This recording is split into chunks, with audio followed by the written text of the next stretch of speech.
Welcome to Back to the Bible. I am your host, John Baptiste Sekumari. Today we will attempt to cover ground in the second chapter of the book of Matthew. And we start from verse 1. It reads, "Now the birth of Jesus Christ was as follows. After his mother Mary was betrothed to Joseph, before they came together, she was found with child of the Holy Ghost." Now this tells us emphatically that Joseph was not the biological father of Jesus. He was the adopted father of Jesus. And we notice that when Joseph noticed that Mary was pregnant, in the next verse, he had a few options. The Bible tells us that he was a just man and he wanted to save Mary from the shame. What shame was he trying to save her from? The Bible tells us in Deuteronomy chapter 24 verse 1 that a man has the option of divorcing his wife. Let us remember that the union Mary and Joseph had at this point was almost as solid and recognized as a marriage. And so Joseph had an option. He could enforce Deuteronomy chapter 24 verse 1 and divorce Mary, or he could bring her to the Jewish public and announce that she had committed adultery. And Deuteronomy chapter 22 verses 23 and 24 tell us that if a young woman is a virgin, is betrothed to a husband, and a man finds her in the city and lies with her, then she shall bring them both out to the gate of that city, and you shall stone them both to death. So these were the two options available to Joseph. But the Bible tells us that he did not effect any of those because he was visited by an angel of the Lord. Now we notice that the Bible tells us that now after Jesus was born in Bethlehem of Judea in the days of Herod the king, behold, wise men from the east came to Jerusalem. Where was this place Jesus was born? He calls this Bethlehem of Judea. Bethlehem was a very important place to the Jews. Bethlehem was where Rachel died and was buried. Genesis chapter 35 verse 19. Bethlehem means the house of bread or the fertile ground. Some people will call it bread town. Bethlehem was where Ruth met Boaz in Bethlehem. We can see this in Ruth chapter 4 verse 11. The old name for Bethlehem was Ephrathah. And so sometimes you notice in the Old Testament that it refers to Bethlehem as Bethlehem Ephrathah. That was the old name of the city. Bethlehem was also called the city of David. That was where David himself was born. We notice here that Matthew says Bethlehem of Judea. Why did he add the Judea to it? Well, because there are two Bethlehems. There's Bethlehem of Zebulun and then the Bethlehem of Judea. So in making a clarity, in making it very clear to the listening audience that it was referencing Bethlehem of Judea, not Bethlehem of Zebulun. We find more information about Bethlehem of Zebulun in Joshua chapter 19 verse 15. And it goes on to say, in the days of Herod the king. Well, the Bible calls him Herod the king, but he called himself Herod the Great. Who was this person? Herod the king, or Herod the Great, was half Jew and half Edomite. In other words, half of his heritage came from Esau. Herod was not fully accepted by the Jews because of his mixed heritage. And so he was always sleeping with one eye open, suspecting the Jews for trying to rebel against him or trying to report him to Roman authorities and to remove him as king. Herod was a very wicked king. It was extremely wicked and tyrannical. Let us remember that Herod killed his wife, Mariam. He had her killed. And he had two of his sons, Alexander and Aristobulus. He had them killed. Matter of fact, a Roman emperor once said that I would rather be a pig in the house of Herod than be a son. Why did he say that? Because it's safer to be a pig. He will not lash out and kill you on a whim. But for his own children, anytime he suspected that they were trying to outshine him or they were trying to take over, it was quick in killing them. The interesting thing we have to note is that Herod died around 4 BC, and he died of a disease called Herod's evil. What was Herod's evil? It was a very traumatic and very painful way of dying. We see all these records, not in the Bible, but by the Jewish historian called Flavius Josephus. Josephus recorded how Herod died. He said this disease of which Herod died of, called Herod's evil, was actually a chronic kidney disease. It was complicated by something called Fournier's gangrene. And I don't know which one is worse. I don't know much about the medical profession, but when you begin to read and break down all those terrible diseases, you see that to have chronic kidney disease itself is a very unfortunate and painful experience. Now, when you couple that with this thing called Fournier's gangrene, it gets really, really bad. What happens with Fournier's gangrene is that the male member of a person begins to decompose while he's still alive. So we notice that Herod's male member was getting red. There was redness and there was necrosis. And in addition to this, the scrotum began to decay while Herod was still alive. Matter of fact, Flavius Josephus tells us that Herod, as a result of this disease, tried to commit suicide so many times. And interestingly and sadly, one of his children, called Agrippa the First, died of the same disease. So this is what we know about this man or this king called Herod. Now the Bible tells us that there were wise men from the east who saw the star. Who are these wise men? Well, the word for them is magi, from where we get the word magic. There are three options because we don't see any records of their presence or their personalities in the Bible. So we have to go to extra biblical records. What we know is that there are three options. They may have come from Babylon, Persia, or Arabia. Let us notice that in Daniel chapter 1 verse 20, it records, "And in all matters of wisdom and understanding, about which the king examined them, he found them 10 times better than all the magi's and astrologers who are in all his realm."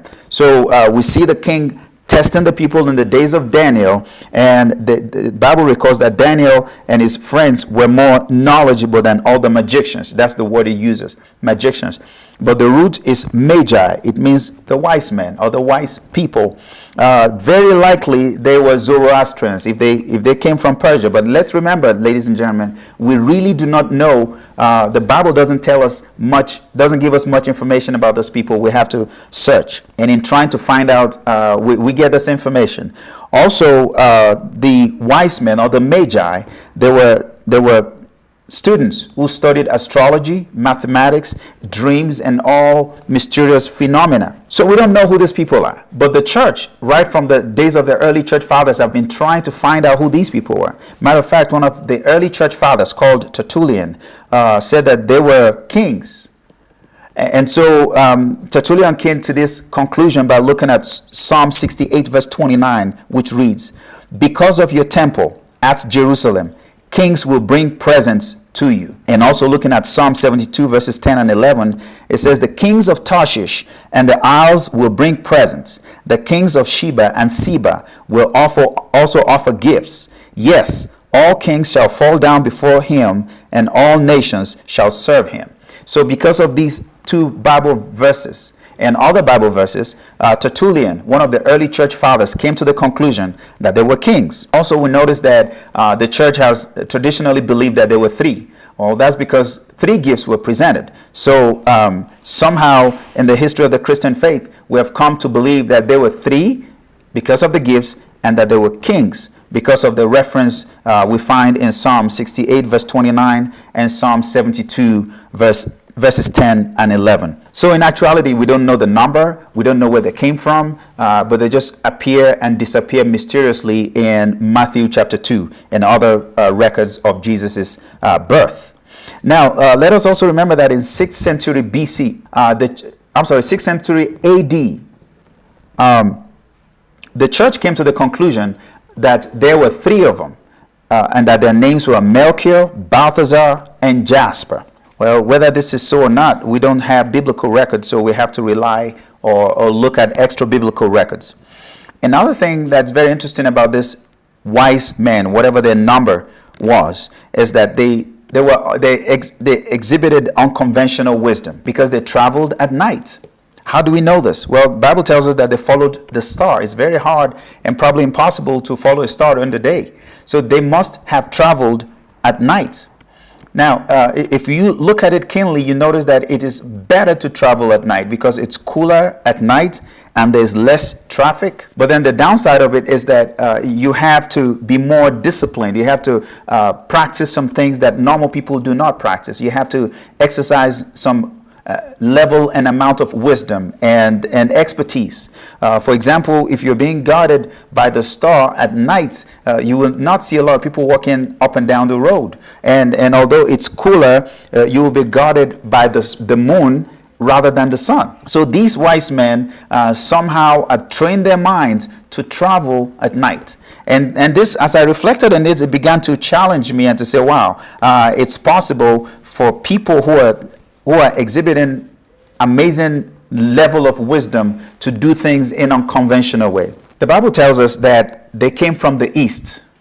Now, what does the Bible mean when they said the wise men came from the east? The word for east in Greek, or the word recorded, is Anatoli. Anatoli is a compilation of two words, Ana, which means up, and Toli, which means sun, or related to Heli. So we notice that the Bible is telling us that they came from the rising of the sun, or the place of the rising of the sun. And we know the sun rises in the east. So it's possible that the Bible is telling us that they came from the east, just like it's recorded in the Bible.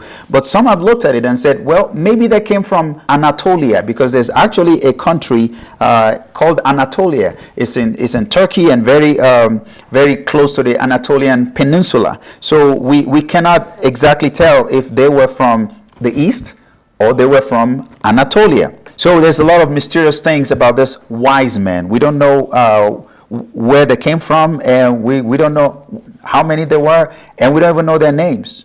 But throughout the history of the Christian church, we've been trying to locate and to identify these people.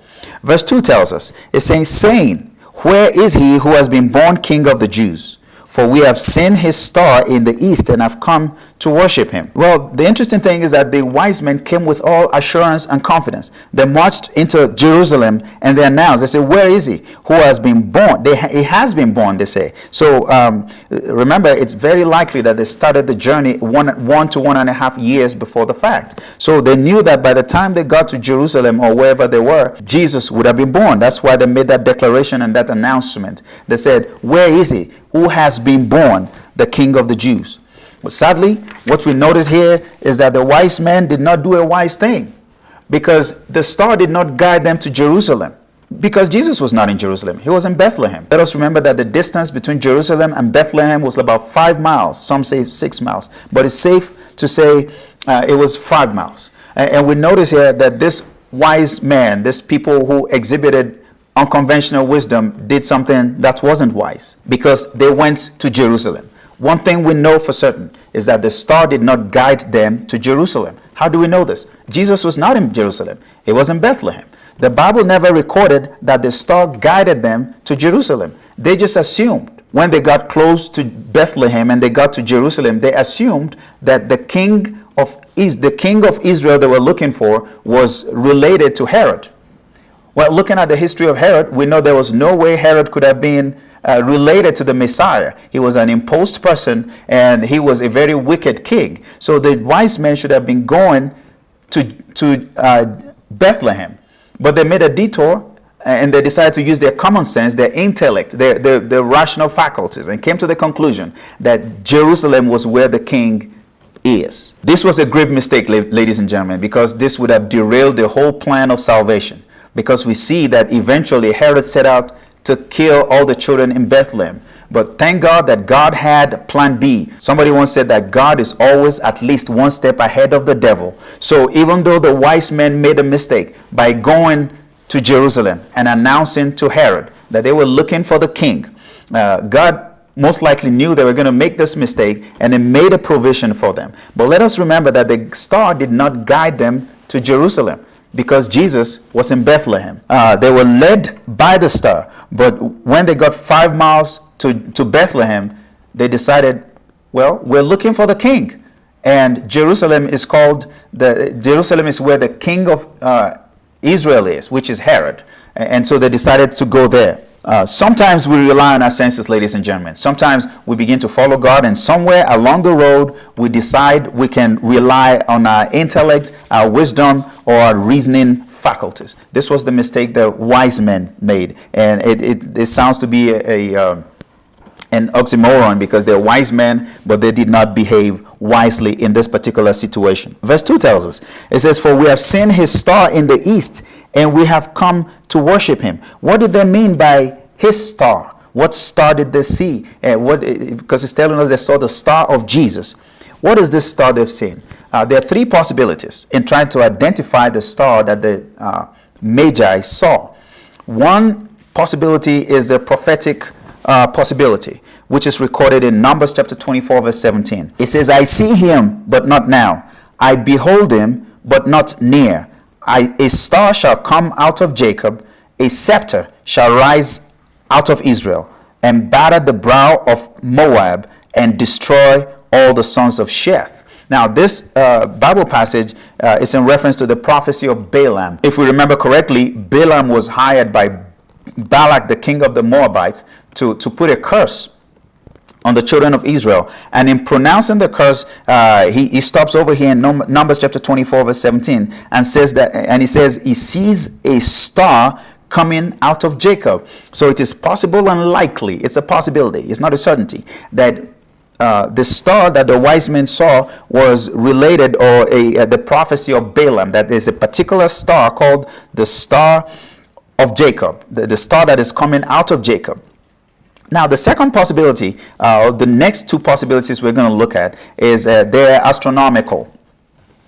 And before, I want to preface these two possibilities by saying that on the 1st of September 2016, for example, there was an astronomical phenomenon that happened. The moon moved in front of the sun. It was called an annular solar eclipse. The moon moved in front of the sun, but did not cover it. And so my kids were excited because they were told not to look directly at the sun. So something happened on the 1st of September 2016. It was an annular solar eclipse. This is a fact. And so what we notice is that in September of 3 BC, just like we witnessed in September 1, 2016, in September of 3 BC, something very similar happened. Astrological records tell us that Jupiter, along with a star called Regulus. Now, Regulus is the brightest star in the constellation of Leo. Leo is a constellation of stars that look like a lion.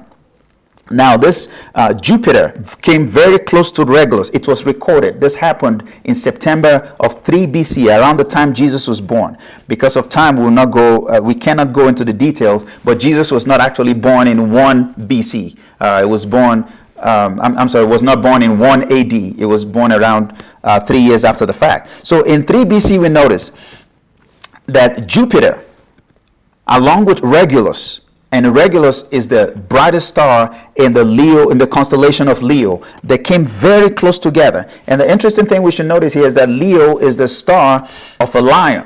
And because Jesus is called the Lion of the tribe of Judah. So is it possible? Could it be that this event that happened on September of 3 BC was this star, this Regulus, that the wise men saw and began to follow, that led them to Jesus? We do not know, but it is a possibility, because like we said, it happened just around the time Jesus was born. Another thing that happened, which is related to this, was in June of 2 BC, Jupiter and Venus, the two brightest stars in the sky, apart from the sun and the moon, they came very, very close. Matter of fact, their discs touched. This was in June of 2 BC. So with these two events, is it possible that when the wise men, the Magi, said they saw the star, did they see the star in 3 BC that we just looked at, the Regulus, or did they see Venus and Jupiter coming together? We don't know, but these are possibilities. Ladies and gentlemen, I want to issue a caveat here real quick. There's a difference between astronomy and astrology. Astronomy is the scientific study of celestial beings or celestial phenomenon. Astrology is when you try to use this scientific fact to predict the future and talk about Leo being somebody born in a particular month and how they behave. That is not biblical. Astronomy is a science. Astrology is not accepted in the Christian faith. So I'm not in any way advocating that people begin to look at the star, look at what happened in September of 2016 and begin to draw messianic interpretations. Now, Bible says, and when he had gathered the chief priests and scribes of the people together, he inquired of them where the Christ would be born. Now, there's a difference between the chief priest and the high priest.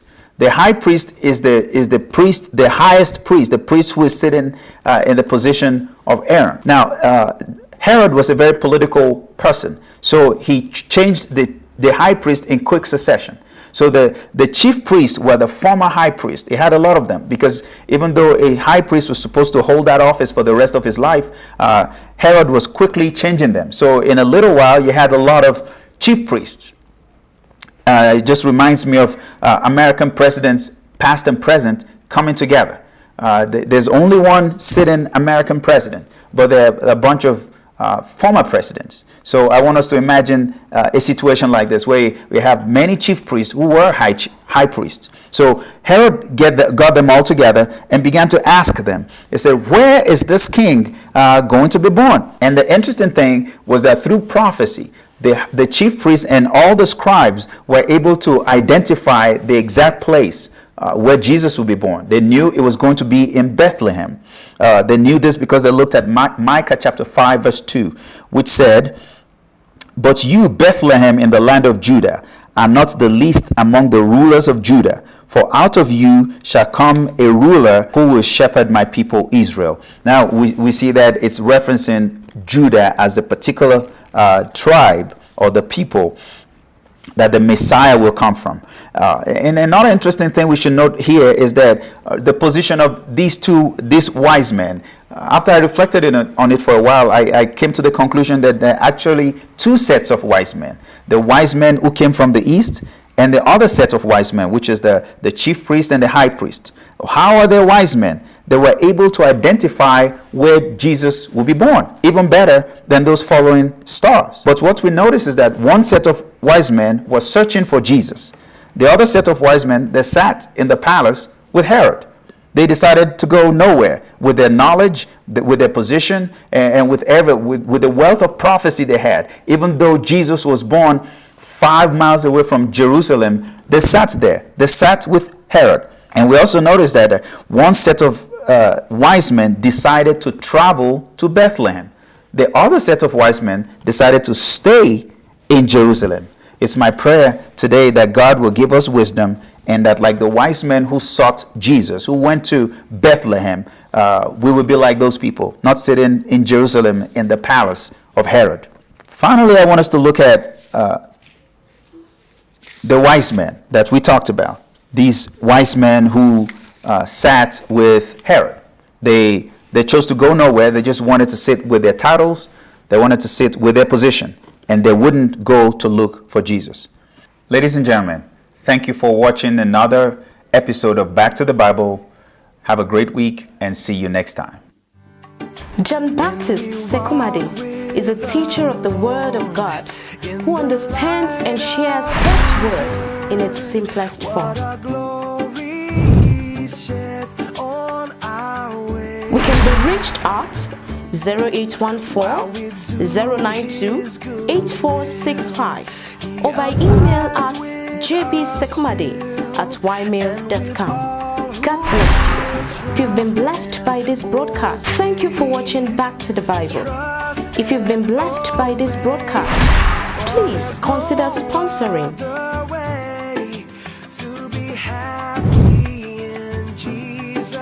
But to trust